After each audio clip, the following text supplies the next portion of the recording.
පුපුළු පුපුළු bubble පැපලි පැපලි ඇඳුම් දෑතට සුමුදුයි කෝමාරිකා සමග දෑතට සුමුදු bubble ඩිටර්ජන්ට් powder.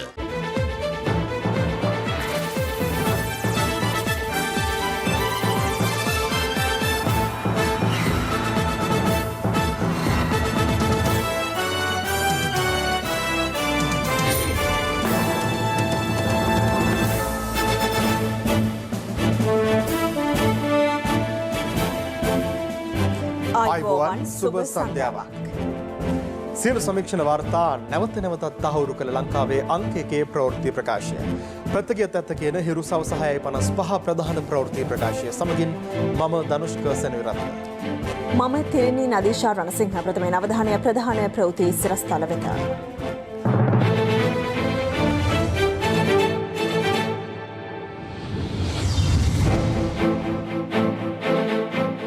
ගිනිගත් නෞකාවේ ඉන්ධන ගලා යාමේ අවදානමක් නැතැයි නාවික හමුදාව කියයි. රනිල් දේශපාලන පළිගැනීම් සොයන ජනපති කොමිසමට මංගල සහ ශානිට කොමිසමෙන් සිතාසී. පවුලේ සාමාජිකින් විසින් සිදු කළ මත්‍යාවාරම් 3ක් ප්‍රදේශ 3කින් වටලයි. ප්‍රේමලාල්ගේ පාර්ලිමේන්තු ගමන ගැන අවසන් තීරණය සඳුදා. ගොඩකවෙල අනතුරකින් තරුණයෙකුට අතක් අහිමි වෙයි.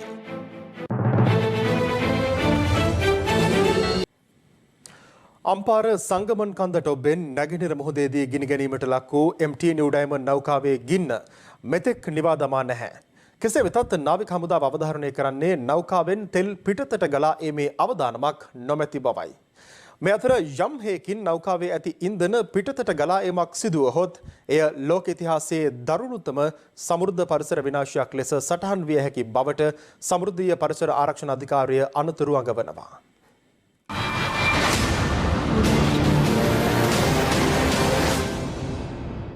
ශ්‍රී ලංකාවේ නැගෙනහිර මුහුදු කලාපයේ ගැඹුරු මුහුදේ යාත්‍රා කරමින් තිබීදී MT නිව් ඩයමන්ඩ් ඉන්ධන ප්‍රවාහන නෞකාවේ බොයිලේරුවක සිදු වූ පිපිරීමකින් මෙම ගින්න හටගත්තා. ගින්න හටගන්නා අවස්ථාවේ නෞකාව තිබුණේ වෙරළට නාවික සැතපුම් 38ක් නැත්නම් කිලෝමීටර් 70ක් පමණ දුරින්. කෙසේ වෙතත් නෞකාවේ එන්ජිම ක්‍රියා විරහිත වීමත් සමග එය පැයට නාවික සැතපුම් 0.7ක් නැත්නම් කිලෝමීටර් 1.2ක වේගයකින් ගොඩබිම දෙසට ගසාගෙන එම සිදු වුණා. ඒ අනුව අද පෙරවරු 5 වන විට ආසන්නම ගොඩබිමේ සිට කිලෝමීටර් 50ක් දක්වා මේ ආකාරයෙන් නෞකාව ළඟා වී තිබුණා. මධ්‍යහන 12 පමණ වද්දී නෞකාව තවත් වෙරළට ආසන්න වෙමින් කිලෝමීටර් 22ක් දක්වා ලං වී තිබුණා. ගින්න වැඩ පැවැත්වීම සඳහා මේ වන විටත් ඒකාබද්ධ මෙහෙයුමක් නැගෙනහිර මුහුදේ පැය 35කට ආසන්න කාලයක් පුරා ක්‍රියාත්මකයි. ඒ සඳහා ශ්‍රී ලංකා නාවික හමුදාව, ශ්‍රී ලංකා ගුවන් හමුදාව, ශ්‍රී ලංකා වරාය අධිකාරිය, ඉන්දියානු නාවික හමුදාව සහ ඉන්දිය වෙරළාරක්ෂක බලකාය එක් වී සිටිනවා.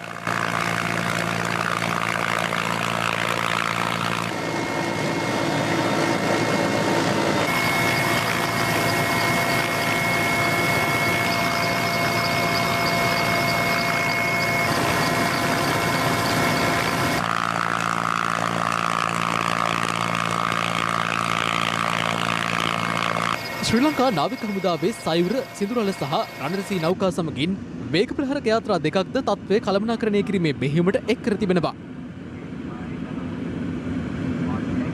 මේ ඊයේ රාත්‍රියේ ශ්‍රී ලංකා ගුවන් හමුදාව ඒ වෙනුවෙන් දියත් කළ මෙහෙයුමයි.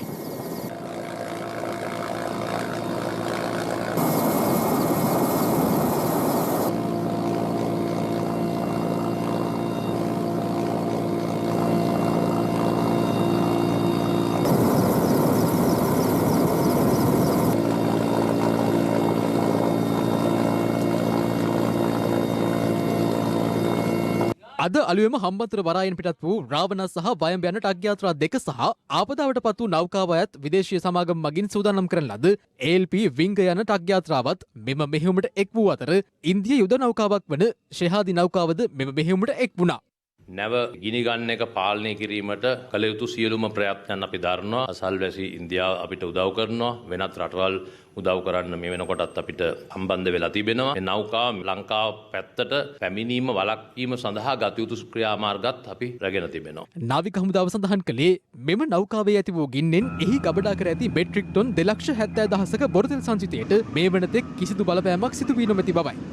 නෞකාවේ ගින්න නැවත ඇතිවීමේ තියෙන ප්‍රවණතාවය නැවතුවට පස්සේ තමයි අපිට පුළුවන්කම ලැබෙන්නේ නෞකාව සුරක්ෂිතයි කියලා තහවුරු කරන්න. අපි ඒක කියන රෙන්ඩර් සේෆ් ප්‍රොසීජර් එක. දැනට තියෙන තත්ත්වය මට ඉතාමත්ම පැහැදිලිව කියන්න පුළුවන්. ලංකාවට ඔයිල් ස්පිල් එකක් තෙල් ගලා යෑමක් මේ කිසිම අවදානමක් නැත. ඒක වෙන්න පුළුවන් දෙයක්. නමුත් එහෙම වෙන්න දැනට තියෙන අවස්ථාව නැහැ. ගිහිල්ලා යට වදින්න තැනක් නැහැ. ගැඹුරු මුහුදක් තියෙන්නේ. මේ නෞකාව ගොඩබිමට තව නාවික සැතෙම 22ක පමණ දුරක් තියෙනවා. ඒ ප්‍රදේශයේ තියෙන දියවැල්වල ස්වභාවය අනුව ඒ නෞකාව දැනට වෙරළට සමාන්තරව දකුණට ගමන් කිරීමේ ප්‍රවණතාවයක් තියෙනවා. ඉතාමත්ම හෙමින් නෙවෙයි පදේ මීටර 2ක 3ක විතර වගේ අල්මක් මේ මොඩ ඇතුළත තියෙනවා. මේක යම් කිසි ආකාරයක අයහපත් තත්ත්වයක විතරයිද මේක වෙන්නේ අධික උෂ්ණත්වය නිසා. ඉන්ටෙන්ස් හීට් ජෙනරේටර් සඳහා පාවිච්චි කරන ඩෙල් ටැංකිය තියෙන්නේ වම් පැත්තට වෙන්නේ. එතකොට අපි අනුමාන කරනවා ඒවා මේ අධික උෂ්ණත්වය නිසා ගිනි අරගත්තා. ඒ නිසා තමයි මේ වම් පැත්තේ අපි විශේෂයෙන්ම දකින්නේ පොකුරු වෙච්ච ගිනි ගැනීම. මේ ඉන්ටෙන්ස් හීට් එක නිසා ඕනම වෙල්ඩින් කරපු තහඩුවක් කැම්බරෙන්න පුළුවන්, ඒවා කැපෙන්න පුළුවන්. මේ නෞකාවේ වතුර මට්ටමේ යට ඉඳලා තියෙනවා අඩි 60ක්. එතකොට මේ නෞකාවේ ශක්තිය රැඳිලා තියෙන එතන. වටපිටාව සිසිල් වෙච්ච මුහුදු වතුරෙන් බොහොම සුරක්ෂිත වෙලා තියෙන තැන. ඒක නිසා මේ නෞකාව දෙකඩ වීමේ හෝ නෞකාව කෑලි කෑලට කැඩීමේ කිසිම අනතුරක් නැහැ. නෞකාවේ 23 දෙනෙක් හිටියා. ඒ 23 දෙනෙන් 19 දෙනෙක් අපි සමග ඉන්නවා නාවික හමුදාව සමග. ඔවුන්ට කිසිදු අනතුරක් නැහැ. එක පුද්ගලයෙක් දරුණු පිලිස්සුම් තුවාල සහිතව අපි ඔහුව ඉතාමත්ම සුරක්ෂිතව කල්මුනේ රෝහලට ඇතුළත් කරලා තියෙනවා. කෙසේ වෙතත් යම් හේකින් කිසියම් අවස්ථාවකදී නෞකාවේ ගබඩා කර ඇති ඉන්ධන පිටතට ගලා යාමක් සිදු වුවහොත් එය ලෝක ඉතිහාසයේ දරුණුතම සමුද්‍ර පරිසර විනාශය විය හැකි බවට අනතුරු අගවා තිබෙනවා. යම් කිසි හේයකින් තෙල් කාන්දුවක් සිදු වුණොත් එය මං හිතන්නේ සමස්ත ලෝකයේම සිද්ධ විය හැකි විශාල පාරිසරික ව්‍යසනයක් බවට පත් වෙනවා. මේකට මුහුණ දෙන්න අපි රටක් විදියට අපිට තියෙන සම්පත් සහ ශක්තිය ඉතාමත් අවමයි. අපි දකුණු ආසියානු කලාපයේ රටවල් වලට දැනුම් දීමක් කරලා තියෙනවා. අපිට යම් කිසි හේකින් අවශ්‍යතාවයක් ඇති වුණොත් ඒ සඳහා අපිට ආධාර ලබා දෙන්න කියලා ඔවුන්ගේ යහපත් ප්‍රතිචාර අපිට මේ වෙලාවේ ලැබිලා තියෙනවා. තෙල් විසිරීමක් සිද්ධ වුණොත් අනිවාර්යයෙන්ම රක්ෂණ සමාගම් වලින් නෙවෙයි අයිතිකාර සමාගම් වලින් සහ ඒ අදාළ අනික් ආයතන හරහා කොහොමද අපි අපේ පරිසර කලාපයට සිද්ධ වෙන හානිය නැවත පියවා ගන්න කියන නීතිමය ක්‍රියාමාර්ග ගන්න මේ වෙනකොට නීතිපති උපදෙස් අනුව කටයුතු කරමින් සිටිනවා. අපි බලාපොරොත්තු වෙනවා දීවර ප්‍රජාවට දැනුම් දීමක් කරන්නේ විශේෂයෙන්ම මෙම නැව තිබෙන ප්‍රදේශයේ ඉඳලා නාවික සැතපුම් 5කට වඩා ළඟට යන්න එපා කියලා. බොරතෙල් සහ අනිත් ඉන්ධන දහනය වෙනකොට අන්තරායකර හානිදායක වායු පිට වෙන්නට පුළුවන්. නෞකාවේ ගිනි නිවීමේ කටයුතු එම නෞකාවේම ග්‍රීක ජාතික කපිතාන්වරයාගේ උපදෙස් මත එහි සැලැස්ම අධ්‍යයනය කර විශේෂඥ දැනුමක් ඇති නාවික හමුදා කණ්ඩායම් මගින් තවදුරටත් සිදු කෙරෙමින් පවතිනවා.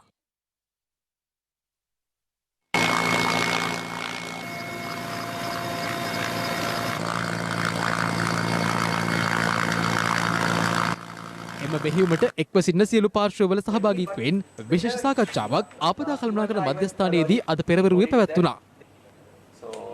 ප්‍රදේශයේ තියෙන සංවේදී පරිසර ස්ථාන, දීවර කාර්මිකයන් උපරිම අවශ්‍ය ස්ථාන, කොරල් පරිසර අනිකුත් මුහුදු තියෙන අභය භූමිය වෙද රැක ගැනීම සඳහා වෙනම වැඩකටයුතු සාකච්ඡාවක් මේ ඉදිරිපත් වෙනවා. ඒතර අවසානයේ අපි වෙන්නේ තීන සම්පත් භාවිතා කරලා වෙන්න පුළුවන් හානි ඇහැකිතක් අඩු කර ගන්න අතරම මේ නැවෙන් අනාගතයේ වෙන්න පුළුවන් තියෙන අවදානම අඩු කර ගැනීම සහ නැව අපි වෙන්න කලාපීන් ඉවත් කිරීම තමයි අපි ප්‍රධාන අද දවසේ ප්ලෑන් කරන එකේ අවසාන බලාපොරොත්තු වෙන්නේ. මුහුදු ජලයේ යොදාගෙන මේක නිවාදපන්න බෑ. යම්කිසි රසායනික ද්‍රව්‍ය අවශ්‍යයි. කොහොමද මේක කරන්න හැකියාව තියෙනවද? ප්‍රදේශයේ ළඟ වූ නැව්වල තියෙන රසායනික ද්‍රව්‍ය භාවිතා කරලා මේ පෙන වර්ග භාවිතා කරලා ගින්න නිවන්න තමයි උත්සාහ කරන්නේ. ඊට අමතරව මේ වෙද්දී අපි ගොඩබිමත් එක්ක සාකච්ඡා කළා අපේ දැන් තියෙන ස්තොග සොයාගෙන ඒවත් දැන් එවුන කටයුතු කරනවා. ඊට අමතරව ඒ ස්තොග ප්‍රමාණයක් ලැබුණ නැත්නම් අන්තර්ජාතික සහයෝග ලබාගෙන අවශ්‍ය රසායනික ද්‍රව්‍ය ලබා ගැනීමත් අපි මේ වෙද්දී සූදානම් කරගෙන තියෙනවා. මේ අතර ගිනිගෙන ඇති තෙල් නැවෙන් සිදුවිය හැකි පරිසර විනාශය වළක්වා ගැනීම සඳහා ඒකාබද්ධ ආරක්ෂණ වැඩසටහනක් සිදු කරන ලෙස අග්‍රාමාත්‍ය මහින්ද රාජපක්ෂ මහතා විසින් වෙරළ සංරක්ෂණ හා වෙරළ සම්පත් කළමනාකරණ දෙපාර්තමේන්තුවට උපදෙස් ලබා දී ඇතැයි නාගරික සංවර්ධන හා නිවාස අමාත්‍යාංශය සඳහන් කළා.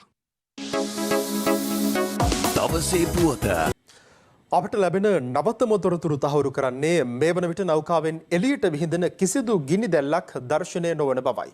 අද රාත්‍රියේත් ගින්න තවදුරටත් පාලනය කිරීම සඳහා රසායනික ද්‍රව්‍ය යොදා ගැනීමෙන් ඒකාබද්ධ මෙහෙයුම් අඛණ්ඩව ක්‍රියාත්මක කිරීමට නියමිතයි. ශ්‍රී ලංකා නාවික හමුදාවේ මෙහෙයුම් අධ්‍යක්ෂ රියර් ඇඩ්මිරාල් වයි.එන්. ජයරත්න මහතා සඳහන් කළේ නෞකාවේ එන්ජින් කාමරෙන් විහිදෙන දුමාරය තවත් දින ගණනාවක් පැවතිය හැකි බවයි. යෝජිත 20 වන ව්‍යවස්ථා සංශෝධනය සකස් කර ඇත්තේ ජනාධිපතිවරයාට සිය සංවර්ධන කාර්ය කාර්යක්ෂමව ඉටු කිරීමට අවශ්‍ය බලතල ලබා දීමේ අරමුණින් බව නීති ශාස්ත්‍රයේ ප්‍රවීණයන් මත පළ කරනවා. 19 වන සංශෝධනය ඇතුළත් වූ කරුණු කිහිපයක් හැර බොහෝ වගන්ති 20 වන සංශෝධනය මගින් වෙනස් කර තිබීම විශේෂත්වයක්. 19 වෙනි සංශෝධනය මගින් විධායක ජනාධිපතිවරයා සතුව පැවති ඇතැම් බලතල අග්‍රාමාත්‍යවරයා ප්‍රමුඛ පාර්ලිමේන්තුවට ලබා දුන් ලද යෝජිත 20 වැනි ව්‍යවස්ථා සංශෝධනය මගින් එම බලතල නැවතත් ජනාධිපතිවරයා වටා කේන්ද්‍රගත කොට තිබෙනවා. නමුත් ජනාධිපතිවරයාගේ දුර කාලය වාර ගණන සහ තොරතුරු පනත යන කරුණු නව සංශෝධනය මගින් වෙනස් කර නැහැ. අමාත්‍ය මණ්ඩලයේ ප්‍රධානියා මෙන්ම සමාජිකයෙකු වීමටද ජනාධිපතිවරයාට බලය ලබා දී ඇති අතර තමන් කැමති විෂයක් හෝ කාර්යයක් තමන්ට පපරා ගැනීමට හැකියාව පවතිනවා. එමෙන්ම අගමැතිවරයා ඇමති මණ්ඩලය සහ සෙසු ඇමතිවරුන් පත් කිරීම ඉවත් කිරීම හෝ වෙනස් කිරීමේ බලයද ජනාධිපතිවරයා සතුයි. අමාත්‍ය ධුර සඳහා සීමා පැනවීමක් සිදු කර නොමැති අතර ජනාධිපතිවරයාගේ අභිමතය පරිදි කලින් කලට අමාත්‍ය මණ්ඩලය නොවන අමාත්‍යවරුන් සහ නියෝජ්‍ය අමාත්‍යවරුන් පත් කිරීමට හැකි. 19 වන සංශෝධනය මගින් අග්‍රාමාත්‍යවරයාගේ උපදෙස් මත අමාත්‍යවරුන් පත් කළ යුතු බවට සඳහන් වූවද නව සංශෝධනයේ සඳහන් වැත්තේ අග්‍රාමාත්‍යවරයාගෙන් අදහස් විමසීම සුදුසුයයි ජනාධිපතිවරයාට හැඟී යන්නේ නම් පමණක් අග්‍රාමාත්‍යවරයාගේ අදහස විමසිය යුතු බවයි. මීට පෙර පාර්ලිමේන්තුව විසිරුවා හැර නව පාර්ලිමේන්තුවක් පත් කරගන්නා තෙක් ආණ්ඩුවේ අමාත්‍ය මණ්ඩලයේ හැර සෙසු අමාත්‍යවරුන්ගේ ධුරයන් අහෝසි වූවත් නව සංශෝධනය මගින් අමාත්‍ය මණ්ඩලය වෙනත් ඇමතිවරුන් සහ නියෝජ්‍ය ඇමතිවරුන්ගේ ධුරයන්ද අහෝසි වන්නේ නැහැ. එමෙන්ම නව පාර්ලිමේන්තුවක් ආරම්භ වී වසරක් ගිය පසුව විසිරුවා හැරීමේ බලයද ජනාධිපතිවරයාට හිමි. යම් පනතක් පාර්ලිමේන්තුව විසින් ප්‍රතික්ෂේප කළද ජනාධිපතිවරයාට ඍජුව එය ජනමත විචාරණයක් සඳහා යොමු කිරීමේ හැකියාවද මෙමගින් ලබා දී තිබෙනවා. සෑම පනතක්ම දින 7ක් ඇතුළත ගැසට් කළ යුතු බව 20 වෙනි සංශෝධනය මගින් යෝජනා කර ඇති අතර මීට පෙර ඒ සඳහා දින 14ක කාලයක් හිමි වුණා. 19 වැනි සංශෝධනයෙන් ගෙන ආණ්ඩුක්‍රම ව්‍යවස්ථා සභාව පාර්ලිමේන්තු සභාව ලෙස වෙනස් කරන අතර එහි සමාජිකයන් ගණන 5 දෙනෙකුට සීමා කර තිබෙනවා. එය අනුව රජයේ ඉහළ තනතුරු වලට පත් කිරීම ජනාධිපතිවරයා විසින් සිදු කරන අතර පාර්ලිමේන්තු සභාව මගින් ඊට නිරීක්ෂණ ලබා දිය හැකියි. එමෙන්ම මැතිවරණ කොමිෂන් සභාව, ජාතික පොලිස් කොමිෂන් සභාව ඇතුළු කොමිෂන් සභා සඳහා සමාජිකයන් සහ සභාපතිවරුන් පත් කරනු ලබන්නේද ජනාධිපතිවරයා විසින්. ජාතික පොලිස් කොමිෂන් සභාවට පොලිස්පති හැර සෙසු පොලිස් නිලධාරීන්ගේ ස්ථාන මාරු කිරීම, විනය පියවර ගැනීම, උසස් කිරීම හෝ පත් කිරීම සඳහා මීට පෙර බලය හිමි වූවද නව සංශෝධනය මගින් හිමි වී ඇත්තේ පොලිස් නිලධාරීන්ට එරෙහිව සිදු කරන පැමිණිලි බාර ගැනීම සහ විමර්ශන කිරීමේ බලය පමණයි. යුද, ගුවන්, නාවික හමුදාපතිවරුන්, අගවිනිසුරුවරයා, අභිහජනාධිකරණයේ සභාපතිවරයා, විනිශ්චයකාරවරුන්, නීතිපති, විගණකාධිපති, පාර්ලිමේන්තු මහලේකම් ඇතුළු තනතුරු පත් කිරීමේ බලය ජනාධිපතිවරයා වෙත නව සංශෝධනය මගින් පවරා දී තිබෙනවා. එමෙන්ම ද්විත්ව පුරවැසි භාවයේ සහිත පුද්ගලයෙකුට පාර්ලිමේන්තු මැතිවරණයට ඉදිරිපත් වීම තහනම් කරමින් 19 වෙනි සංශෝධනයෙන් ගෙන ආ වගන්තිය නව සංශෝධනයක් මගින් ඉවත් කර තිබීමද විශේෂත්වයක්. ජනාධිපති ධුරය සඳහා තරඟ කිරීමට වයස අවුරුදු 35 ඉක්මවා තිබීමේ සුදුසුකම නව සංශෝධනය මගින් වයස අවුරුදු 30 දක්වා සංශෝධනය කර තිබෙනවා. අවුරුදු ගණනාවක් තිස්සේ බලයට පැමිණෙන පක්ෂ ජනතාවට පොරොන්දු දෙනවා ඔවුන් ජනාධිපති ක්‍රමය ඉවත් කරනවා කියලා. නමුත් ඇත්තටම ඔවුන් බලයට ආවට පස්සේ කරන්නේ ඒ තව තවත් ශක්තිමත් කිරීමයි. ඇත්තටම 20 වෙනි සංශෝධනය පෙන්වන්නේ ප්‍රජාතන්ත්‍රවාදය ප්‍රතික්ෂේප කිරීමක්. ඒ ජනතා අභිලාෂයන් ඉවත දමා තිබෙනවා. ඇත්තටම 20 වෙනි සංශෝධනය ප්‍රජාතන්ත්‍රවාදය ශක්තිමත් කරලා තියෙනවද නැත්නම් ඒ දුර්වල කරලා තියෙනවද? අපි දකිනවා යම් යම් අඩුපාඩුක් තියෙනවා. ඒක අඩුපාඩුවක් තමයි ආණ්ඩුක්‍රම ව්‍යවස්ථාවේ 53 වන ව්‍යවස්ථාවේ දක්වලා තියෙනවා. අමාත්‍යවරු සහ ඒ අදාළ නියෝජ්‍ය අමාත්‍යවරු ඒ කාර්ය මණ්ඩලයේ සියලු දෙනා 4 වන උපලේඛනයේ සහ 7 වන උපලේඛනයේ ඒ දියුණුව වලට එකඟ විය යුතුයි කියලා පැහැදිලිව අපේ රටේ ආණ්ඩුක්‍රම ව්‍යවස්ථාව සඳහන් වෙලා තියෙනවා. නමුත් මෙම ආණ්ඩුක්‍රම ව්‍යවස්ථා සංශෝධනය තුළ 4 වන උපලේඛනයේ දියුණුව ගැන කතා කරාට 7 වන උපලේඛනයේ දියුණුව ගැන කතා කරන්නේ නැහැ. 7 වන දියුණුව කියන්නේ මේ රට තුළ වෙනම රාජ්‍යයක් බිහි කරන්න, මේ රට කෑලි වලට කඩන්න, මේ රට බෙදන්න කියන කාරණේ සම්බන්ධයෙන් දියුණුව. පැහැදිලිව ඒ දියුණුව අනිවාර්යයෙන්ම අන්තර්ගත විය යුතුයි. මාත්‍යවරු හැටියට පත් වෙන අය, නියෝජ්‍ය අමාත්‍යවරු හැටියට පත් වෙන අයට වෙනම රාජ්‍යයක් ප්‍රවර්ධනය කිරීම හැකියාවක් නැහැ. ඒ අය දියුණුවම කළ යුතුයි. ඒ නිසා මම විශ්වාස කරනවා මේ 53 වන ව්‍යවස්ථාවේ මේ තියෙන ව්‍යවස්ථා සංශෝධනය වෙනස් වෙලා, නිවැරදි වෙලා ඒ ඉදිරිපත් වෙයි කියලා මම විශ්වාස කරනවා. ඒ සඳහා ඒ නිවැරදි කරන්න අපි මුල් තැන ගැන කටයුතු කරනවා. මේ ව්‍යවස්ථාවේදී රටේ ඉදිරි ගමන් මාර්ගය ඉක්මනින් ගෙන යාම සඳහා ජනාධිපතිතුමා විසින් 19 වෙනි ව්‍යවස්ථාවේ තිබුණු යම් යම් බලතල තමාතට පත් කරගෙන තිබෙනවා. කොමිෂන් සභාවල සමාජිකයන් පත් කිරීමේ බලය ජනාධිපතිතුමා පවරගෙන තියෙනවා. ඒක ඉස්සෙල්ලා තිබුණේ ව්‍යවස්ථාදායක සභාවට. ඒ පත්කිරීම පිළිබඳව යම් මත ඇති වුණා ඒවා හරියාකාරව සිදු වුණාද නැද්ද කියන එක පිළිබඳව කොමිෂන් සභාවලින් දෙකක් අයින් කරලා තියෙනවා. විකනකාධිපති කොමිසමේ වැඩ කටයුතු පිළිබඳව විවිධ මත ඒ විකනකාධි දෙපාර්තමේන්තුව මගින්ම අපිට දැනගන්න ලැබුණා. ඒ නිසා තමයි රජයේ විසින් මේ තීරණය අරන් තියෙන්නේ. ජනාධිපතිවරයෙක් හැටියට පත් කරගත්ත කෙනාට බලතල සියල්ල නැති කරලා ඒවා කප්පාදු කරලා නාමමාත්‍රික ජනාධිපති කෙනෙක් මේ අවස්ථාවේ සිටීම යෝග්‍ය නැති බව තමයි රජය පිළි අරගෙන තිබෙන්නේ. රටේ ජනතාව විශාල වගකීමක් බාර දී තියෙනවා. ඒක කිරීම සඳහා වන මාර්ගය අවහිර වෙන අවස්ථාවන් තමයි මේ දුරු කරලා තියෙන්නේ. 20 වෙනි ව්‍යවස්ථා සංශෝධනය සම්බන්ධයෙන් පක්ෂ විපක්ෂ දේශපාලඥයන් පළ කළ අදහස් කිහිපයක් වෙතයි දැන් අවධානය. 19 වෙනි සංශෝධනය නිසා තමයි මේ රටේ පාස්කු ප්‍රහාරය සිද්ධ වුණේ. 19 වෙනි සංශෝධනය හේතු කොටගෙන තමයි පහුගිය කාලේ රට අරාජික තත්ත්වයට වැටුනේ. 19 වෙනි සංශෝධනය මුල් කරගෙන තමයි දීර්ඝ කාලයක් මැතිවරණ කල් දාලා අදටත් පළාත් සභා මැතිවරණවත් පවත්වන්න බැරි තත්ත්වයකට පත් වෙලා තියෙනවා. 19 පිළිබඳව හදපු ප්‍රධාන සැකය තමයි පූජිත් ජයසුන්දර පොලිස්පතිවරයාගේ පාස්කු ප්‍රහාර තියෙන සම්බන්ධය. නිසා එවැනි පොලිස්පතිවරයෙක් ඉවත් කර ගැනීම සඳහා 19 බාධා හැදුවා කියලා. ඒක බොරුවක්. පොලිස්පතිවරයා පත් කිරීමේ ක්‍රමවේදය වෙනස් වීම විතරයි. ඉවත් කිරීම කිසිසේත්ම වෙනස් වුණේ නැහැ. කල යුතුව තිබුණේ එම ස්වාධීන කොමිසම් සභා ක්‍රියාකාරීත්වයේදී හෝ අනිකුත් ආයතනයන් මෙහෙවීමේදී හෝ යම් අඩුවක් තිබුණා නම් ඒ අඩුව निराකරණය කිරීම දිශාවට තමයි සංශෝධනය ආයුධ තිබුණේ. මෙම ව්‍යවස්ථා සංශෝධනය ප්‍රජාතන්ත්‍ර විරෝධී විනාශකාරී ඒ වගේම ජනතාවට අහිත කරයි. ඒ නිසා අපි මේ ව්‍යවස්ථා සංශෝධනයට අපේ විරුද්ධත්වය ප්‍රකාශ කරන්න කැමතියි. මේ අධිකරණයට අපි ආයුතුද? ඒ සඳහා අධිකරණයට යාමේ පළක් තිබීවිද කියන ප්‍රශ්න අපිට තියෙනවා. 20 වෙනි සංශෝධනය කියන්නේ ආණ්ඩුක්‍රම ව්‍යවස්ථාව සකස් කරන තෙක් තියෙන අන්තර්කාලීන වැඩපිළිවෙල. ඒ නිසා එය සම්පූර්ණ ව්‍යවස්ථා සංශෝධනයක් නෙමෙයි. සමස්ත ලාංකීය ජනතාවටම පිළිගත හැකි පුළුල් කතිකාවත් තුලින් ඇතිවන ව්‍යවස්ථාවක් ඉදිරි කාලයේදී පිළියෙල වෙනවා. මමයි සභානායක හැටියට 19 වෙනි සංශෝධනය ගෙනාවේ. එක්කෙනෙක් කරෙන්න විපක්ෂ ඡන්ද දුන්නා. අද 19 ගැන විවේචනය කරන අය එදා සියල්ලම ඡන්ද දුන්නා. දැන් මේ සංශෝධනය අධිකරණයට යනවා. ඉතින් මම ශ්‍රේෂ්ඨ අධිකරණයට අපේ ඉල්ලීමක් කරනවා. අවශ්‍යතාවය අපිට ලබා දෙන්න කියලා. 20 වෙනි සංශෝධනයේ යටතේ අවුරුද්දෙන් අවුරුද්දට පාර්ලිමේන්තුව විසිරු අරින්න පුළුවන්. කොහොම ස්ථාවර වෙන්නේ? මේක hina යනවා මේව හැනකොට. රට අස්ථාවර වෙනවා. ශ්‍රේෂ්ඨ අධිකරණයට සංවිධාන බලවේගයේ හැටියට ඔබතුමාලා මේ 20 වෙනි සංශෝධනය යන්න හදන්නේ? අපි සාකච්ඡා කරනවා නේද? සාකච්ඡා කරලා යනවා. එදා ඒ 19 වෙනි සංශෝධනයට අදාළ විවාදෙදී පවා අපි කරපු කතාව කියවලා බැලුවොත් ඒකට විරුද්ධ කතාවක් කරලා තියෙනවා. ඒකේ තියෙන අගතිගාමී පැත්ත පෙන්වා දෙන කතාවක් කරලා තියෙනවා. කොටසකගේ බලපෑම නිසා තමයි කණ්ඩායමක් හැටියට ඒ තීරණය ගන්න උනේ. 19 වෙනි සංශෝධනයෙන් වෙච්ච අවුල මේ රටේ ජනතාව දැක්කා. රටේ ජනාධිපති කලිසම ඇඳගෙන ඉන්නවා, අගමැති කමිස ඇඳගෙන ඉන්නවා. කවුරුවත් පූර්ණ ඇඳුම ඇඳගෙන නැහැ. ඡන්දෙ දීලා ජනාධිපති පත් කරලා ඒ ජනාධිපති තීරණ ගන්න ඕනේ එක එක විකාර කොමිසම් වලින් අහලා නම් එහෙනම් ඉතින් කොමිසම් වලටම ඡන්දෙ දෙන්න ඕනේ. ව්‍යවස්ථානුකූලව රටේ ජනාධිපතිවරයා මහජන ඡන්දෙන් නම් තෝරාපත් කරගන්නේ. මහජනතාව Taman සතු පරමාධිපත්‍ය බලයේ විධායක බලය දෙන්නේ ජනාධිපතිට නම් ඒ විධායක බලය තියෙන්න ඕනේ ජනාධිපති අතේ. එහෙම නැතු NGO කාර්යෝ අතේ නෙවෙයි. 19 වෙනි සංශෝධනයෙන් කරේ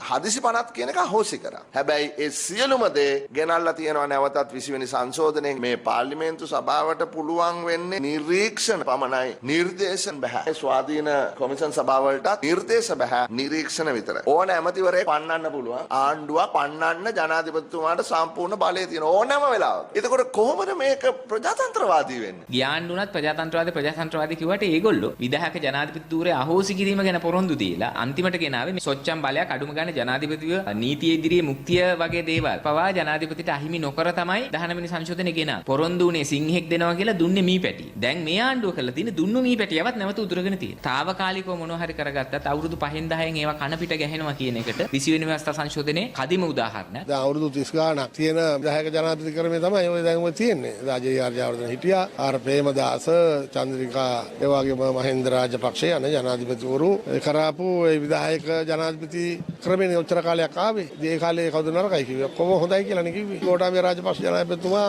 ජනාධිපතිවරයා හැටියට කටයුතු කරන තමයි මේක නරක. මරණ දණ්ඩනය නියමව සිටින ප්‍රේමලාල් ජයසේකරට පාර්ලිමේන්තු සභාවාර සඳහා සහභාගී වීමට අවසර ලබා දීම පිළිබඳ තීරණය එළඹෙන සඳුදා ප්‍රකාශයට පත් කිරීමට නියමිත බව අභියාචනාධිකරණය අද ප්‍රකාශ කළා. ඒ ප්‍රේමලාල් ජයසේකර විසින් ගොනු කර තිබූ රිට් පෙත්සම අද සලකා බැලූ අවස්ථාවේදී පෙත්සම්කාර ප්‍රේමලාල් ජයසේකර මහතා වෙනුවෙන් පෙනී සිටි ජනාධිපති නීතිඥ රොමේෂ් ද සිල්වා මහතා අධිකරණය හමුවේ කරුණු දක්වමින් කියා සිටියේ මිනීමැරීමේ චෝදනාවකට වරදකරු කෙරුණු තම සේවාදායකයාට රත්නපුර මහාධිකරණය මගින් ජූලි මාස 31 වනිදා මරණීය දණ්ඩනය නියම කළ බවයි. එම දඬුවමට එරෙහිව ඔහු විසින් අගෝස්තු මාස 4 වැනිදා අභියාචනයක් ඉදිරිපත් කළ බවත් ජනාධිපති නීතිඥ රොමේෂ් ද සිල්වා මහතා සඳහන් කළා. පසුගිය පාර්ලිමේන්තු මැතිවරණයේදී රත්නපුර දිස්ත්‍රික්කෙන් පාර්ලිමේන්තු මන්ත්‍රීවරයෙකු වශයෙන් තේරීපත් වී ඇති බව මැතිවරණ කොමිසම මගින් ගැසට් නිවේදනයක් මගින් ප්‍රකාශ කර ඇති බැවින් පාර්ලිමේන්තු රැස්වීම් වලට තමන්ව සහභාගී කරවන ලෙස තම සේවාදායකයා කිහිප අවස්ථාවකම බන්ධනාගාර නිලධාරීන්ගෙන් ඉල්ලීම් කළත් ඔවුන් එම ඉල්ලීම ප්‍රතික්ෂේප කළ බවයි ජනාධිපති නීතිඥ රොමේෂ් ද සිල්වා මහතා සඳහන් කළේ. ඒ ඔහු පාර්ලිමේන්තු රැස්වීම් වලට සහභාගී වීමට, අසුන් ගැනීමට හා ඡන්දය ප්‍රකාශ කිරීමට නුසුදුස්සෙකු බවට නීතිපතිවරයා විසින් මතයක් පළ කර තිබීමේ හේතුවෙන් බවයි ජනාධිපති නීතිඥවරයා පෙන්වා දුන්නේ. ඔහු වැඩිදුරටත් සඳහන් කළේ එය තීරණය කිරීමේ බලය කතානායකවරයා වෙත පැවරී තිබෙන බවයි. මරණීය දණ්ඩනයේ හිමි වූ විත්තිකරුවෙකු එම දඬුවමට එරෙහිව අභියාචනයක් ඉදිරිපත් කළ විගස එම දඬුවම ක්‍රියාත්මක වීම නවතින බවද ඔහු සඳහන් කළා. එම දඬුවමට එරෙහිව අභියාචනයක් ඉදිරිපත් කර තිබෙන අවස්ථාවක විත්තිකරු සම්බන්ධයෙන් ආණ්ඩුක්‍රම ව්‍යවස්ථාව මගින් සහතික කර තිබෙන නිර්දෝෂීභාවයේ පූර්ව නිගමනය නැමැති නීතිමය තත්ත්වය ක්‍රියාත්මක වන බව පෙන්වා දුන් ජනාධිපති නීතිඥවරයා එවැනි තත්ත්වයේ පසුවන පුද්ගලයෙකුට පාර්ලිමේන්තුවේ රැස්වීම සඳහා සහභාගී වීමට නීතිමය වශයෙන් බාධාවක් නොමැති බවයි තර්ක කර සිටියේ. එහිදී අදාළ පෙත්සමේ වග උත්තරකරුවන් ලෙස නම් කරනු ලැබ සිටින බන්ධනාගාර කොමසාරිස් ජනරාල් තුෂාර උපුල්දෙනිය සහ වැලිකඩ බන්ධනාගාර අධිකාරීවරයා වෙනුවෙන් පෙනී සිටි නියෝජ්‍ය සොලිසිටර් ජනරාල් නෙරිල් පුල්ලේ මහතා අධිකරණය හමුවේ කරුණු දක්වමින් ආණ්ඩුක්‍රම ව්‍යවස්ථාවේ 89 ඈ වගන්තිය මගින් මරණීය දණ්ඩනය ලැබූ පුද්ගලයෙකුට පාර්ලිමේන්තුවේ අසුන් ගැනීමට සහ එහි ඡන්දය ප්‍රකාශ කිරීමට සුදුසුකම් නොලබන බව පැහැදිලිවම සඳහන් කර ඇතැයි පෙන්වා දුන්නා. යම් පුද්ගලයෙකු තමන්ට නියම වී තිබෙන මරණීය දණ්ඩනයට එරෙහිව අභියාචනයක් ඉදිරිපත් කළහොත් සිදුවන්නේ එම මරණීය දණ්ඩනය ක්‍රියාත්මක වීම නැවතීම පමණක් යයි පෙන්වා දුන් නියෝජ්‍ය සොලිසිටර් ජනරාල්වරයා ඒ තුලින් ඔහු වරදකරුවෙකු කරමින් අධිකරණය විසින් දුන් තීන්දුව අත්හිටුවීමක් සිදු නොවන බවද සඳහන් කළා. ආණ්ඩුක්‍රම ව්‍යවස්ථාවේ 89 ඈ වගන්තිය ප්‍රකාරව මරණීය දණ්ඩනය හිමිව තිබීම පාර්ලිමේන්තුවේ අසුන් ගැනීමට බාධාවක් නොමැති බවට පෙත්සම්කාර පාර්ශ්වය ඉදිරිපත් කරන තර්කය පිළිබඳව විභාගයක් පවත්වන්නේ නම් ඒ සඳහා අදාළ වගන්තිය අර්ථකථනය කිරීමට සිදුවන බවත් එවැනි නීතිමය අර්ථකථනයක් සිදු කිරීමට බලය පැවරී තිබෙන්නේ ශ්‍රේෂ්ඨාධිකරණයට පමණක් යයිද නියෝජ්‍ය සොලිසිටර් ජනරාල්වරයා පෙන්වා දුන්නා. ඒ අනුව මෙම පෙත්සම සම්බන්ධයෙන් ඉදිරි පියවර ගැනීම සඳහා එය ශ්‍රේෂ්ඨාධිකරණය වෙත යොමු කරන ලෙසයි ඔහු අභියාචනාධිකරණ විනිසුරු මඩුල්ල ඉදිරියේ ඉල්ලා සිටියේ. මෙහිදී අභියාචනාධිකරණයේ සභාපති විනිසුරු නවාස් මහතා ප්‍රශ්නයක් මතු කරමින් බන්ධනාගාරගතව සිටින පිල්ලයන් නැමැත්තා ඉකුද්දා පාර්ලිමේන්තු රැස්වීම් වලට සහභාගී වූ අයුරු තමා ජනමාධ්‍ය ඔස්සේ දුටු බවත් එය සිදු වූයේ කෙසේදැයි නියෝජ්‍ය සොලිසිටර් ජනරාල්වරයාගෙන් ප්‍රශ්න කර සිටියා. ඊට පිළිතුරු දෙමින් නියෝජ්‍ය සොලිසිටර් ජනරාල් නෙරිල් පුල්ලේ මහතා සඳහන් කර සිටියේ පිල්ලයන් යනු අධිකරණය මගින් වරදකරු කරනු ලැබූ පුද්ගලයෙකු නොවන බවයි. එම කරුණ මෙම තත්ත්වය හා සංසන්දනය කළ නොහැකි බවද ඔහු කියා සිටියා. අදාළ පෙත්සමේ වග උත්තරකරුවෙකු ලෙස නම් කර සිටින පාර්ලිමේන්තු මහලේකම්වරයා වෙනුවෙන් පෙනී සිටි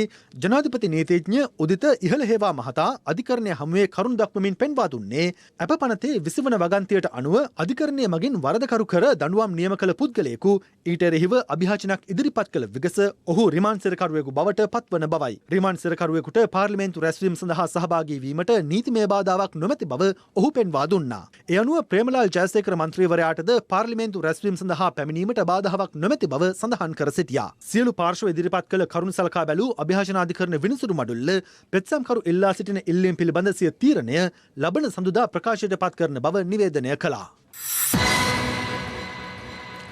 හෙරොයින් ජාවාරමේ නිරත වූ එකම පවුලේ සහෝදරයන් දෙදෙනෙක් පානදුර නිව්ඩාව ප්‍රදේශයේදී අත්අඩංගුවට ගැනීමට පොලිසිය සමත්ව තිබෙනවා. මේ අතර තවත් එකම පවුලේ සහෝදරයන් දෙදෙනෙක් පිළියන්දලදී අත්අඩංගුවට ගෙන ඇත්තේ ගංජා සන්තකයේ තබා ගැනීම හේතුවෙන්. පානතුර දකුණ ජේෂ්ඨ නියෝජ්‍ය පොලිස්පතිවරයාට ලද තොරතුරකට අනුව මත්කුඩු ජාවාරමේ නිරත මොරටුව මොරවත ප්‍රදේශයේ පදිංචි කාන්තාවන් දෙදෙනෙකු සොයා පානතුර පොලිසිය මෙහෙයුමක් ආරම්භ කළා. ඔවුන්ට දැනගන්නට ලැබී ඇත්තේ අදාළ කාන්තාවන් දෙදෙනා පානදුර නිව්ඩාන ප්‍රදේශයේ නිවසකට පැමිණ ඇති බවයි. ඒ අනුව කාන්තා පොලිස් නිලධාරියක් යොදවා එම නිවස වැටලීමට පොලිසිය කටයුතු කළා. එහිදී රුපියල් ලක්ෂ 4කට ආසන්න වටිනාකමකින් යුත් හෙරොයින් ග්‍රෑම් 15කට ආසන්න ප්‍රමාණයක් සංගවාගෙන සිටි කාන්තාවන් දෙදෙනෙකු අත්අඩංගුවට ගැනීමට හැකි වුණා. පොලිසිය සඳහන් කළේ ඔවුන් දෙදෙනා අවුරුදු 40 සහ 55 වයස්වල පසුවන එකම පවුලේ සොහොයුරියන් දෙදෙනෙකු බවයි. ඔවුන් සන්තකයේ තිබී ජංගම දුරකථන 4ක් සහ වරින් වර අධික මුදල් ප්‍රමාණයක් තැන්පත් කරන ලබ ඇති බැංකු ගෙනුමකට අදාළ බැංකු පොතක්ද පොලිසිය බහරට ගෙන තිබෙනවා. දුරකථන විශ්ලේෂණ වාර්තා ඔස්සේ තවදුරටත් විමර්ශන සිදු කරන බව පොලිසිය සඳහන් කළා. පයාගල පොලිසියට ලද තොරතුරට අනුව කළ පරීක්ෂාවකදී පයාගල ගොඩැල්ලවත්ත ප්‍රදේශයේ කුලී නිවාසක් තුළ මත්කුඩු පැකට් කරමින් සිටියේදී කාන්තාවන් ඇතුළු පුද්ගලයන් 4 දෙනෙකු අත්අඩංගුවට ගැනුණා. සැකකරුවන් සන්තකයේ තිබී ජංගම දුරකථන 4ක් පොලිස් බහරට ගත් අතර අත්අඩංගුවටපත් වූ මත්කුඩු වල වටිනාකම ලක්ෂ 6කට අධිකයි. මේ අතර හෙරොයින් ජාවාරමේ නිරත මව පියා සහ දියණියක මාතලේ කළුතෑවල නරිකන්ද ප්‍රදේශයේදී අත්අඩංගුවට ගෙන ඇත්තේ ඊයේ රාත්‍රියේ කළ පැටලීමකදී. බොවුන් විවාහ සහ අවමංගල උත්සව වලට සහභාගී වී පැමිණෙන මුවාවෙන් සුඛෝපභෝගී වාහන මගින් කොළඹ සිට මාතලේ දක්වා හෙරොයින් ප්‍රවාහනය කර නිවස තුළදීම අලෙවි කරන බව අනාවරණ කරගෙන තිබෙනවා. මේ අතර බුත්තල පොලිස් විශේෂකාර්ය බලකා කඳවුරේ නිලධාරීන් කොස්ලන්ත උණකන්ද ප්‍රදේශයේ ගංජා හේනක් වටලා පුද්ගලයෙකු අත්අඩංගුවට ගෙන තිබෙනවා.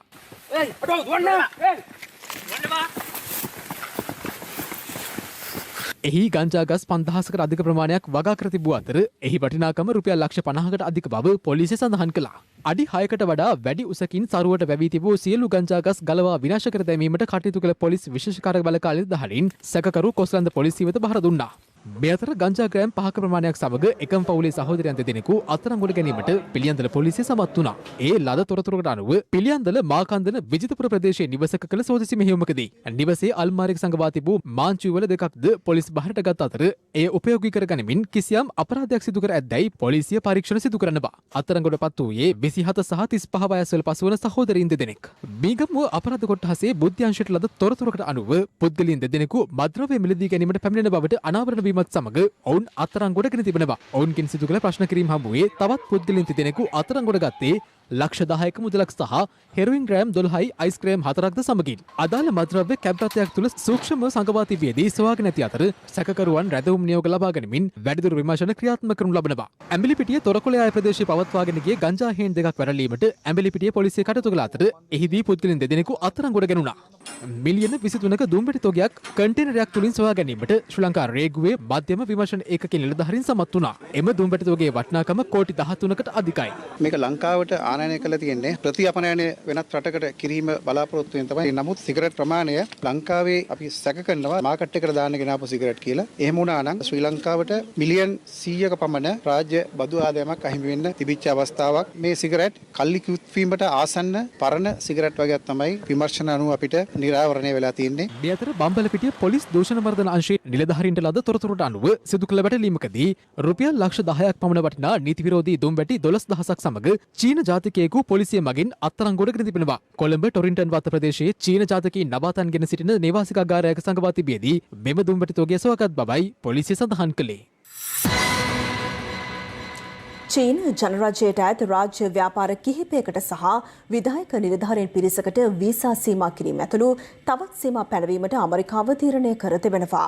මෙරට වරායි නගර ව්‍යාපෘතියේ ඉදිකිරීම් සමාගමේ මව් සමාගම වන CCCC සමාගම මගින් පාලනය වන සමාගම් කිහිපයක් ඇතුළුව චීන ජනරජයට ඇත රාජ්‍ය ව්‍යාපාර 24ක් මෙම සීමා පැනවීමට ඇතුළත්. මෙම සීමා කිරීම හරහා වරායි නගර ව්‍යාපෘතියට බලපෑමක් ඇද යන්නත් අප සොයා බැලුවා. කොළඹ පිහිටි අමරිකානු තානාපති කාර්යාලය නිවේදනය කළේ දකුණු චීන මුහුදේ සිදු කරන අහිතකර ක්‍රියාකාරකම් සම්බන්ධයෙන් අවධානය යොමු කර ඇමරිකාව මෙම සීමා පැනවීමට තීරණය කළ බවයි. ඒ අනුව එම පුද්ගලයන්ට ඇමරිකාවට ඇතුළු වීමට නොහැකි වන අතර ඔවුන්ගේ ආසන්නතම පවුලේ සමාජිකයින්ටද එම වීසා සීමාවන් බලපෑමට ඉඩ ඇති බව එම නිවේදනයේ සඳහන්. ඒ අනුව චයින කමියුනිකේෂන් කන්ස්ට්‍රක්ෂන් කම්පැනි හෙවත් CCCC සමාගමේ පරිපාලිත සමාගම් කිහිපයක් ඇතුළු රාජ්‍ය ව්‍යාපාර 24ක් ඇමරිකානු වාණිජ්‍ය දෙපාර්තමේන්තුව මගින් සම්බාධක පැනවෙන ලයිස්තුවට ඇතුළත් කර තිබෙනවා. ඒ අනුව එම ලයිස්තුගත සමාගමකට භාණ්ඩ ලබා දීමට පෙර විශේෂ බලපත්‍ර ලබා ගැනීමට අවශ්‍ය විය හැකියි. ඇමරිකානු තානාපති කාර්යාලය නිකුත් කළ නිවේදනයෙන් චීන ජනරජය වෙත චෝදනාවක්ද සිදු කර තිබෙනවා. ඒ චීනය 2013 වසරේ පටන් තම රාජ්‍ය ව්‍යාපාරය යොදා ගනිමින් දකුණු චීන මුහුදේ අක්කර 3000ක් ඉක්මවන ප්‍රමාණයක මුහුදු පත්ලේ රොන්මඩ ඉවත් කිරීම සහ නීති විරෝධී අන්දමින් ගොඩ කිරීම සහ එම කලාපය අස්ථාවර කිරීමටත් සිය අසල්වාසීන්ගේ ස්වෛරී අයිතිවාසිකම් පාගා දැමීමටත් කටයුතු කර ඇති බවටයි. එය විශාල පාරිසරික විනාශයක් බවයි ඔවුන් පෙන්වා දෙන්නේ. මීට නායකත්වය දෙන්නේ CCCC සමාගමට අනුබද්ධ ඉදිකිරීම් සමාගමක් බව පෙන්වා දෙන ඇමරිකාව ලෝපුරා දූෂණ ක්‍රියා, කොල්ලකාර මූල්‍යකරණය, පාරිසරික විනාශය සහ අනෙකුත් අනිසි ක්‍රියා සඳහාද CCCC සමාගමට අනුබද්ධ ආයතන සම්බන්ධ වී ඇති බව පවසනවා. ඒ අනුව එවැනි සමාගම් සමග සිදු කරන ගනුදෙනු පරීක්ෂා කිරීමට අදාළ රටවල් ක්‍රියා කරනු ඇතැයි තමන් බලාපොරොත්තු වන බවද ඇමරිකාව නිකුත් කළ නිවේදනයේ වැඩිදුරටත් සඳහන්. කොළඹ වරාය සමීපයේ හෙක්ටයාර 269ක් පුරා ඉදිකරෙන කොළඹ වරාය නගර ව්‍යාපෘතිය සඳහා සම්බන්ධ වී සිටින්නේ චයිනා කමියුනිකේෂන් කන්ස්ට්‍රක්ෂන් කම්පැනි හෙවත් CCCC සමාගම බැවින් ඇමරිකාවේ මෙම නිවේදනය සම්බන්ධයෙන් ඔවුන්ගේ ප්‍රතිචාරය අප විමසා සිටියා.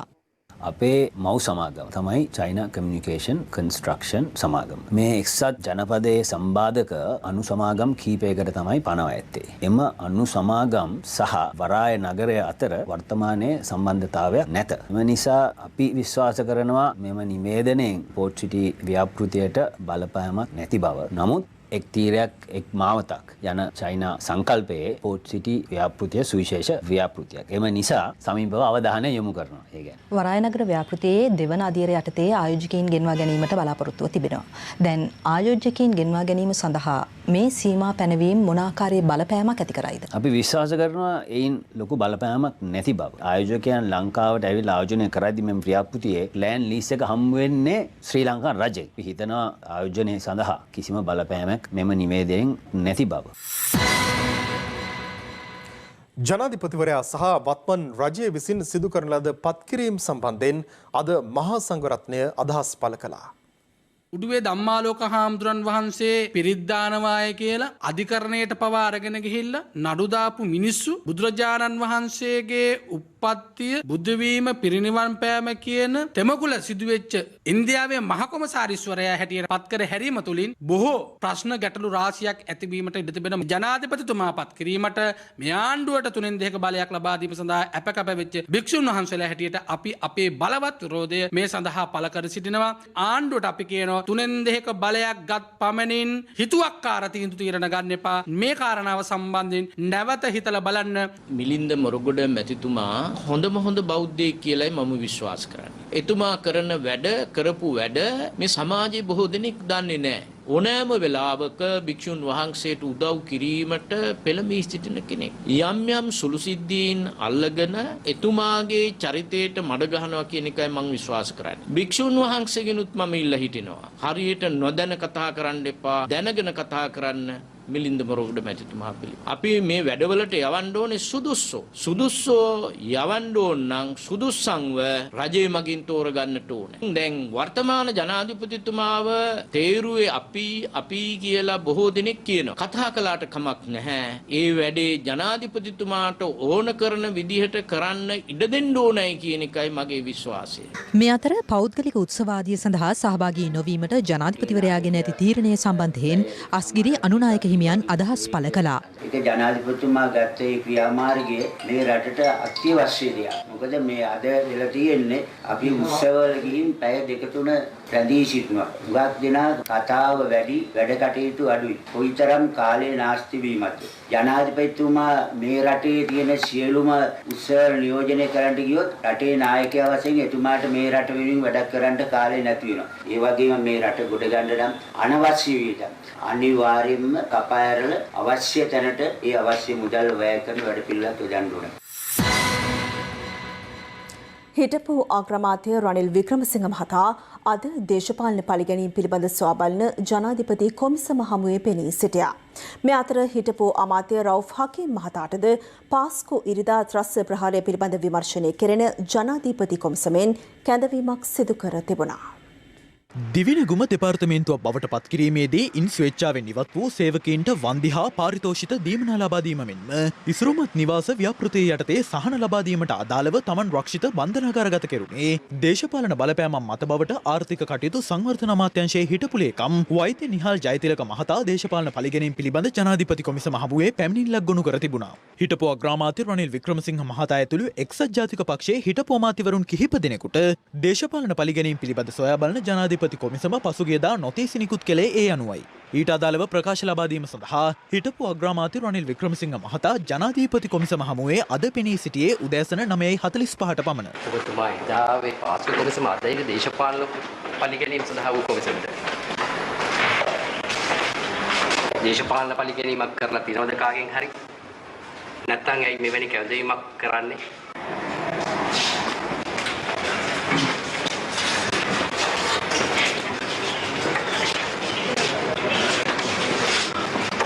හිටපු අග්‍රාමාත්‍යවරයා සමග සාගල රත්නායක, ආශු මාරසිංහ, සමන් රත්නප්‍රිය, දිනේෂ් විධානපතිරණ ඇතුළු හිටපු අමාත්‍යවරුන් කිහිප දෙනෙක්ද කොමිසම හමුවේ පෙනී සිටියා.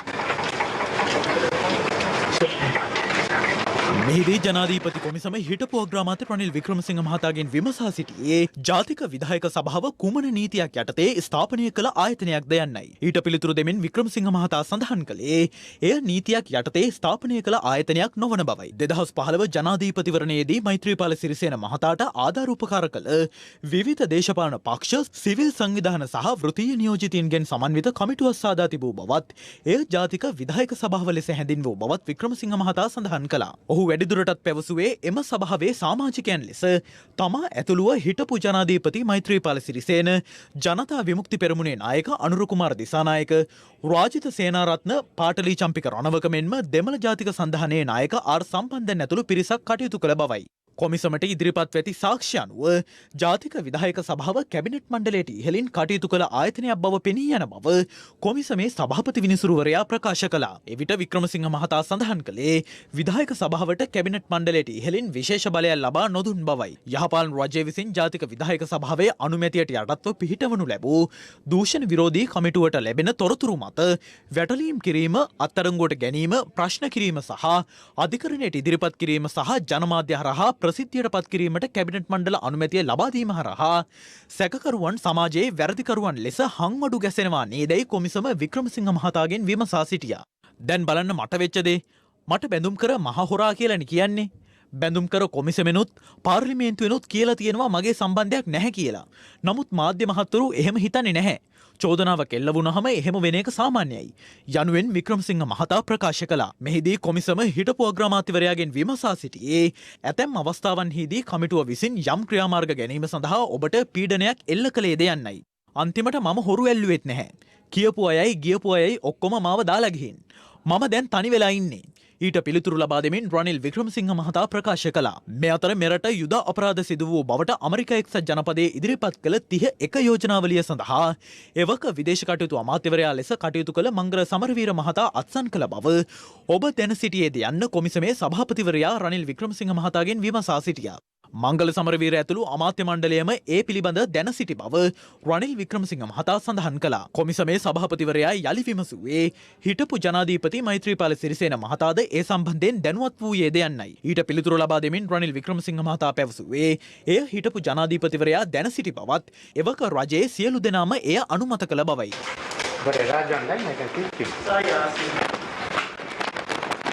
ඔබතුමාට බොහෝ අමාරුවෙන් ගෙන ආපු 19 විශ්ෙන් විසි කරන්න හදනවා නේද? නායකත්වයේ පිළිබඳව කියන්න පුළුවන්. කියන්න ටිකක් තියෙනවා. මොහිත මම ඇහුවේ නෑ ඒක. ඔබතුමා දේශපාලනයේ පෙරදිලා ඊට පස්සේ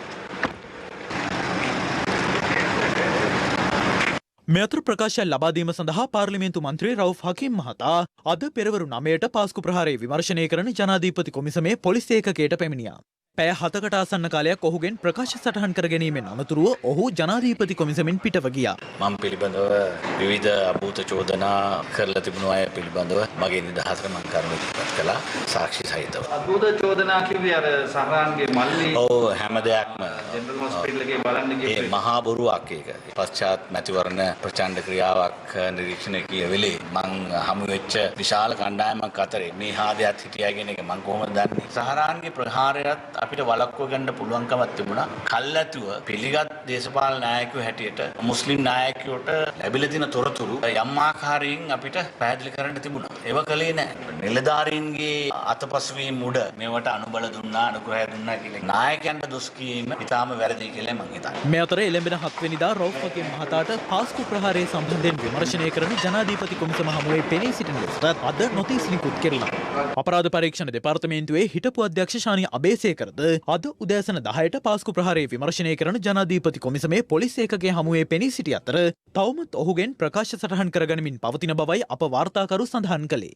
මේ අතර එළඹෙන 7 වෙනිදා රවුෆ් හකීම් මහතාට පාස්කු ප්‍රහාරය විමර්ශනය කරන ජනාධීපති කොමිසම හමුවේ පෙනී සිටින ලෙසට අද නොතීස් නිකුත් කෙරුණා. මෙතර ශානි අබේසේකර ඇතුළු CID නිලධාරීන් තිදෙනෙකුට අද දේශපාලන පරිගැනීම් පිළිබඳ විමර්ශනය කරන ජනාධිපති කොමිසම නොතීසි නිකුත් කළේ ලබන 16 වෙනිදා කොමිසම හමුවේ පෙනී සිටින ලෙසයි.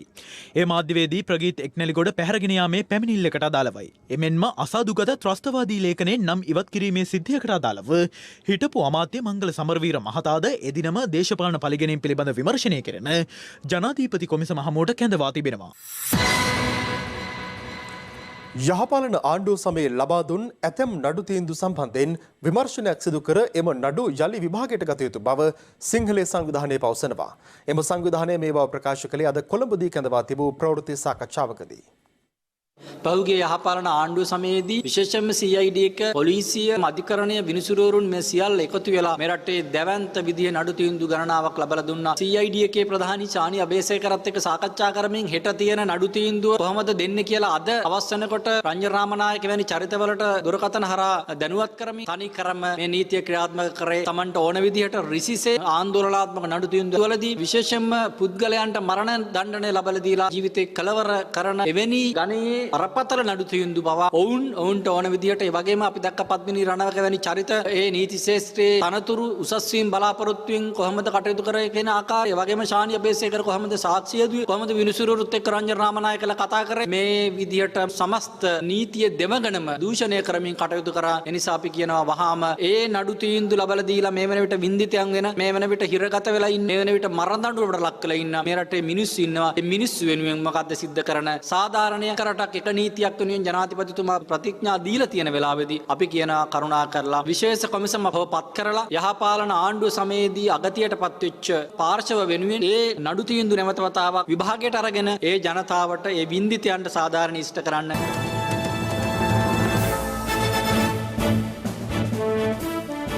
පසුගිය මහමැතිවරණ සමයේ පොළොන්නරුව දිස්ත්‍රික් දේශපාලන වේදිකාවේ උණුසුම් වාක් ප්‍රහාර එල්ල කරගත් හිටපු ජනාධිපති මෛත්‍රීපාල සිරිසේන මහතා සහ රාජ්‍ය අමාත්‍ය රොෂාන් රණසිංහ මහතා අද එකම උත්සවයකදී එකිනෙකා හමු වුණා. හිටපු ජනාධිපති මෛත්‍රීපාල සිරිසේන මහතාගේ සොහොයුරු ඩඩ්ලි සිරිසේන මහතාගේ මූල්‍ය ප්‍රතිපාදන මත පොළොන්නරුව පැරකුම් උයන ප්‍රදේශයේ ඉදිකරන ලද වැඩිහිටි නිවාසයේ විවෘත කිරීමේ උත්සවය සඳහා හිටපු ජනාධිපතිවරයා මෙන්ම රාජ්‍ය අමාත්‍ය රොෂාන් රණසිංහ මහතාද එක්ව සිටියා. එහිදී ඔවුන් දෙපොළ සුහද කතාබහක නියැලී සිටින ආකාරයද මෙලෙස දක්නට ලැබුණා.